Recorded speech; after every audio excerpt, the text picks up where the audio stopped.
Halo guys, kembali lagi bersama gua di Sobat Film.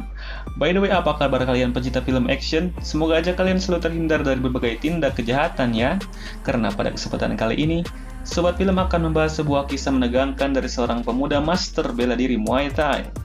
Film ini berjudul Ong-Bak tahun 2003. Ombak apa tuh? Ombak laut kah? Ong-Bak yang dimaksud adalah sebuah patung dewa yang sangat diagung-agungkan. Film ini menceritakan seorang pemuda dari desa yang berupaya untuk mengambil kepala patung dewa Ong-Bak yang dicuri dan dibawa ke kota. Semuanya akan terjawab setelah kalian menonton video ini sampai habis. Sekilas info, film ini adalah film action Thailand yang sangat mendunia dan populer di kalangan pecinta film action, dan karena film ini juga, nama Tony Jaa semakin dikenal di industri film Hollywood.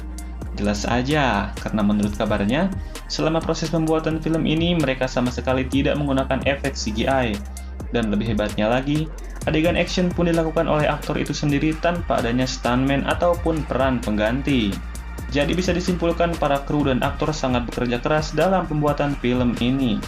Tanpa banyak bicit lagi, langsung aja kita ke pembahasannya. Dan jika kalian suka dengan video ini, seperti biasa subscribe aja, biar kalian gak ketinggalan video menarik lainnya dari Sobat Film. Film ini diawali dengan diperlihatkan di sebuah desa bernama Nong Pradu.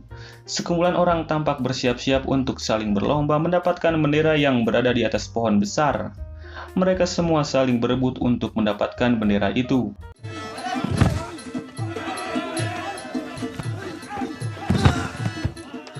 Dan setelah beberapa saat, seorang pemuda bernama Ting tampak berhasil mendapatkan bendera tersebut.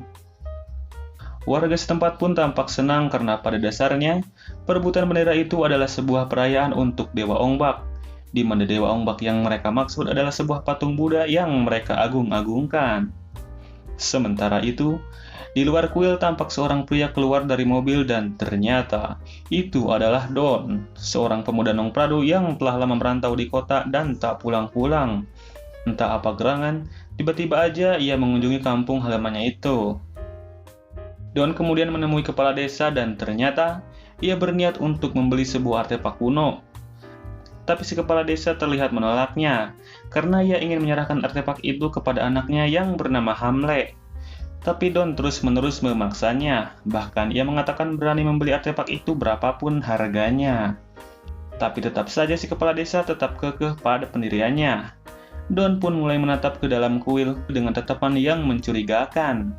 Apakah gue ambil patung itu aja ya? Singkat waktu, malam pun tiba. Diperlihatkan Ting sedang berlatih Muay Thai ditemani pamannya yang seorang penjaga kuil.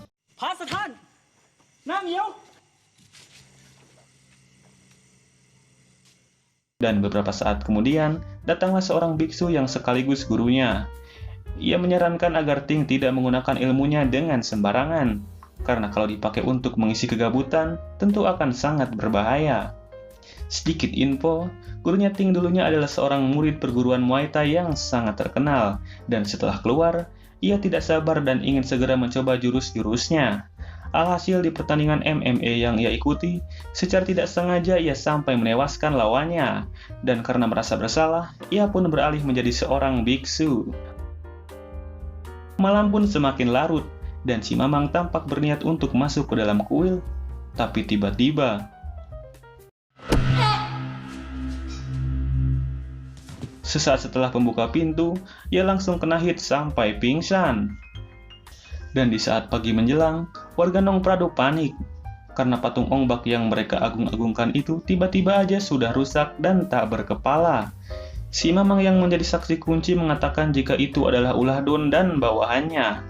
Terlihat para warga bingung dan takut, karena kabarnya desa akan dilanda bencana jika patung Ong-Bak dirusak. Di tengah-tengah kepanikan warga, Ting menawarkan diri untuk membawa kembali kepala Ong-Bak dari tangan Don. Tampak ia mulai prepare sebelum berangkat ke kota. Gurunya kemudian memberikannya sebuah jimat keselamatan. Sementara itu, kepala desa memberikannya surat untuk diberikan kepada anaknya yang bernama Hamle, yang diketahui rumahnya tidak jauh dari kediaman Don dan pasukannya. Serta para warga juga saling menyumbangkan sedikit duitnya kepada Ting untuk bekal di sana. Singkat cerita, Ting berangkat menuju ke kota. Sementara itu, di scene lain diperlihatkan seorang pria botak tengah mengikuti balap liar. Dan ternyata itu adalah Hamle, anaknya si kepala desa. Tak sendirian, ia juga ditemani rekan wanitanya bernama Moailek. Mereka berdua adalah partner persekongkolan untuk mendapatkan keuntungan. Dan sialnya, kedoknya kali ini terbongkar. Hamle pun langsung diberi hadiah. Setelah benjol, Hamle pergi ke rumah dan di sana ia langsung disambut oleh Moailek yang meminta uang jatahnya. Hamle mengatakan jika persekongkolan kita kali ini sudah diketahui mereka, dan uangnya pun sudah diambil kembali. Dan di tengah-tengah cekcok di antara mereka berdua, tiba-tiba ternyata Ting sudah sampai di kota dan ia langsung menemui Hamle. Tanpa diduga, Hamle mengatakan jika ia tidak kenal Ting dan namanya pun bukanlah Hamle melainkan Yot Peot. Sementara itu, dengan nada meledek, Moailek pun meninggalkan mereka berdua. Tampak Yot masih tidak mau mengakui jikalau ia adalah Hamle. Ia bahkan mendorong Ting sampai uang recehnya jatuh. Melihat duit, Hamle pun langsung beringas dan langsung mengajak Ting untuk ke rumahnya. Di sana ia basa-basi untuk minta maaf karena perlakuan kasarnya tadi. Ting kemudian menjelaskan permasalahan di desanya dan meminta bantuan Hamle untuk mencari kepala Ongbak. Dan di saat di kamar mandi, Ting pun baru menyadari jika uangnya ia tinggalkan di tas. Dan setelah mengeceknya, ternyata duitnya sudah hilang.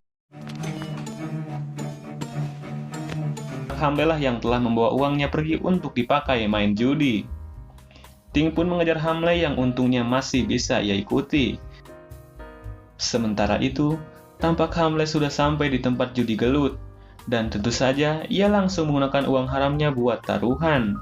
Di tempat yang sama, tampak Don menemui bosnya yang bernama Kom Tuan, lalu memberikannya kepala Ongbak. Tapi bosnya itu tampak tidak menginginkannya, karena ia hanya menyuruh Don untuk membeli artefak kuno. Sekilas info, di sini Kom Tuan juga sedang taruhan, dan tentunya petarung-petarung itu adalah bawahannya sendiri. Lanjut, tanpa diduga, Ting berhasil mengejar Hamle dan ia langsung meminta uangnya untuk dikembalikan. Tapi tentu saja, uangnya tidak bisa kembali karena kan udah dipakai buat taruhan ya. Hamle pun meminta Ting untuk mengambilnya sendiri di bagian administrasi. Di saat Ting ingin mengambil uangnya kembali, secara tidak sengaja ia masuk ke ring dan tiba-tiba pertandingan pun sudah dimulai. One Kick Man, begitulah julukannya. Sekali tendangan lawannya langsung tumbang. Terlihat pihak penyelenggara memberikan Ting uang, tapi ia menolaknya dan hanya ingin uangnya kembali. Tampak Kom Tuan kesal karena petarung andalannya kalah, dan tentu saja taruhnya pun juga kalah. Setelah uangnya kembali, Ting pun keluar dengan perasaan yang campur aduk.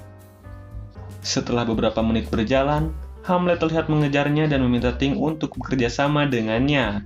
Tapi jelas aja, Ting langsung menolaknya, karena ia bertarung bukan untuk uang, melainkan untuk menolong orang lemah dan mengabdi kepada Ongbak. Merasa bersalah karena telah mengeluarkan ilmu bela dirinya, Ting pun pergi ke kuil untuk berdoa dan memohon ampunan dewa. Di dalam kontrakan, tampak sebuah kertas terbang dan hinggap di kaki Hamle. Dan ternyata itu adalah surat dari ayahnya yang dibawa oleh Ting. Ia tidak memberikannya langsung karena biar kelihatan keren. Hamle pun tampak tengah membaca surat itu. Dan tanpa diduga, bukannya terharu, ia malah langsung membuangnya. Sungguh anak berdebu. Dijelaskan bahwa di surat itu berisi permintaan ayahnya yang meminta Hamle untuk membantu Ting mencari kepala Ongbak. Dan setelah selesai, Hamle diminta kembali ke kampung untuk menjadi biksu di sana. Sementara itu, di scene lain diperlihatkan di desa Nongpradu ternyata sedang dilanda kekeringan yang sangat parah. Bahkan sumur satu-satunya yang menjadi pasokan air utama sudah mengering. Lantas bagaimana mereka bisa bertahan hidup? Berlanjut ke Hamle, tampak ia bersama rekannya Moailek kembali melakukan persekongkolan di sebuah bar maksiat. Dan kali ini, alhamdulillah ia berhasil mendapatkan uang yang cukup banyak. Mereka berdua pun membagi hasil uang yang mereka dapatkan. Dan ternyata, Moailek masihlah seorang anak kuliahan. Karena itu, Hamle hanya memberikannya 20% aja. Di tengah-tengah cekcok di antara mereka berdua, tiba-tiba si Ujang dan pasukannya datang untuk menagih utang. Karena takut, Hamle memberikan semua uangnya dan uang Muailek kepada si Ujang. Tapi setelah ia memberikan uangnya, si Ujang malah diam aja dan menatap Hamle dengan tatapan menakutkan. Setelah dicari tempe, kabarnya ia baru saja lost streak main Mobile Legends. Alhasil Hamle pun dijadikannya sebagai pelampiasan. Sementara itu, Ting yang sedang mencari keberadaan Don secara tidak sengaja melihat Hamle yang sedang dipukuli. Tapi terlihat ia sama sekali tidak memperdulikannya.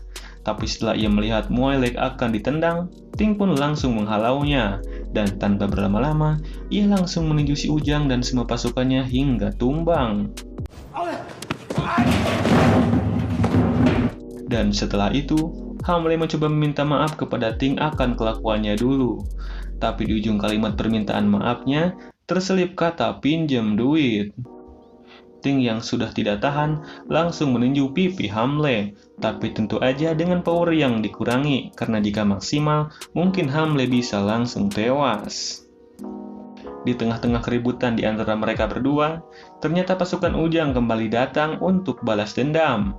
Dan kali ini, tampak ia menambah amunisi baru yakni bapaknya sendiri. Dan ternyata, bapaknya itu adalah orang yang Hamle dan Muailek tipu di bar maksiat. Singkat waktu, lomba lari maraton pun sudah dimulai.